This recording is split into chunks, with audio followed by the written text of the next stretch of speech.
Pangkal Pinang merupakan kota yang rawan banjir. Jalan Kampung Bintang, Kecamatan Rangkuy, salah satu yang terkena dampak terparah dengan 49 kejadian banjir pada tahun 2019. Berkurangnya resapan air di hulu, sedimentasi, persoalan limbah dan drainase memperburuk dampak dari 3 sungai yang mengalir melalui kota dengan topografi rendah.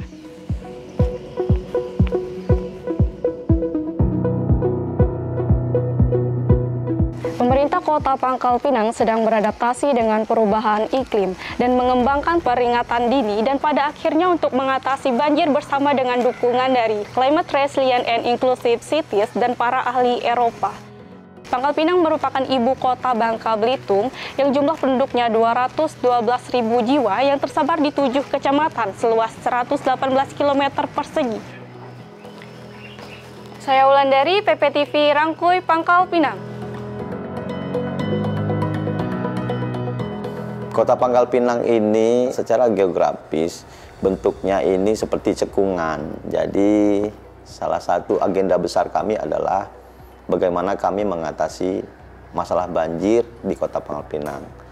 Dampak yang ditimbulkan dari perubahan iklim itu, kami mengalami kerugian secara materi, masyarakat kami, infrastruktur kami banyak yang rusak. Sebisa kami, dengan kondisi anggaran yang terbatas, dengan kemampuan sarana prasarana kami yang terbatas, kami mencoba untuk melakukan beberapa hal. Contohnya misalnya kami melaksanakan normalisasi sungai, pengerukan sedimentasi, gotong royong bersama dengan masyarakat membersihkan gorong-gorong yang kotor, yang buntu. Saya menciptakan Satgas Smile yang kita bentuk untuk mengambil sampah, membersihkan sampah, mengedukasi masyarakat juga untuk tidak membuang sampah sembarangan. Kita memerlukan early warning system, jadi pendeteksi dini untuk mengurangi dampak negatif yang ditimbulkan oleh perubahan iklim itu.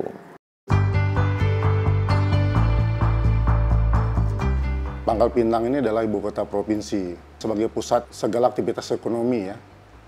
Di Provinsi Bangka Belitung, terutama di Pulau Bangka. Kota Pangkal Pinang ini dilewati oleh 3 sungai, yang hilirnya ada di Kota Pangkal Pinang. Nah, itu yang harus kita jaga. Kalau bicara berkaitan dengan penanganan banjir ya, ini memang menjadi concern kami di pemerintah Kota Pangkal Pinang. Banyak sekali sebenarnya sudah kami lakukan berkaitan dengan penanganan banjir. Pada tahun ini kami sedang pembangunan kolam retensi. Kita melakukan normalisasi dan juga pembersihan saluran drainase perkotaan. Karena sampah itu kadang-kadang kalau sudah masuk ke dalam drainase, nah itu kan jadi sumbatan gitu ya. Sampah ini yang bisa masuk di sana bisa mengakses hanya motor roda 3 di kawasan Lopas Genas itu. Tetapi dengan adanya jalan inspeksi ini, kendaraan roda 4 seperti dump truck dan segala macam, mobil pink tadi, Satgas Smile itu bisa masuk gitu. Nah, ini otomatis akan mengurangi banjir dan genangan yang ada di dalam kawasan permukiman, terutama untuk masyarakat yang ada di pinggiran sungai ya.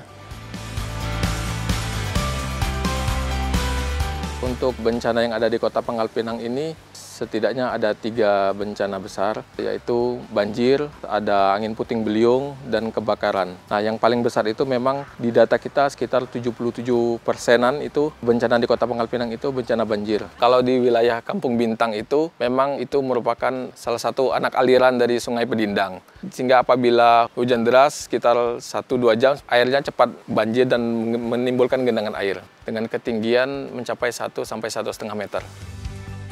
Proyek KREG ini membantu kita untuk membuat rencana aksi adaptasi perubahan iklim. Diharapkan dengan adanya rencana aksi ini menjadi panduan kami, pemerintah kota khususnya Dinas Lingkungan Hidup, untuk menyusun program kegiatan selanjutnya untuk menyiapkan masyarakat Kota Pangkal Pinang lebih bisa lagi beradaptasi terhadap perubahan iklim.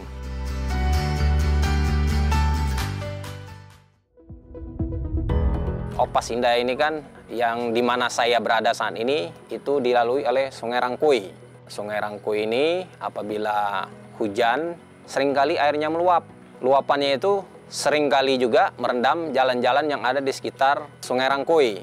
Kita nggak bisa lagi melakukan kegiatan sehari-hari karena kalau kerendam itu paling tidak kadang-kadang sampai 1 meter kerendamnya. Itu sangat menghambat kegiatan kita dalam misalnya mobilitas kita ke satu arah itu. Program Kotaku adalah program dari pemerintah pusat yang berkolaborasi dengan pemerintah tingkat 2 Kota Pangkal Pinang. Apa yang dilakukan oleh Kotaku pada saat itu adalah peningkatan. Jalannya sudah ada, kemudian kita tinggikan setengah minusnya 50 cm dulu, kemudian tahap keduanya baru 1 meter. Kalau untuk banjir, kita sudah hampir 80% lah sudah teratasi. Jadi mobilitasnya lebih tinggi, lebih cepat gitu. From what I saw that in 2019, 49 flood events were recorded, and the damages concerned 500 houses. So this is important element to be mentioned because that means we have information about what happened 2 years ago, and this will allow us to interpret, to analyze these results, and to give some recommendation for the early warning system specifically dedicated to that. Project Creek ini yang melakukan early warning system, kami sangat berterima kasih sekali. Seluruh masyarakat Kota Pangkal Pinang bisa merasakan dampak positif dari kegiatan Project Creek ini.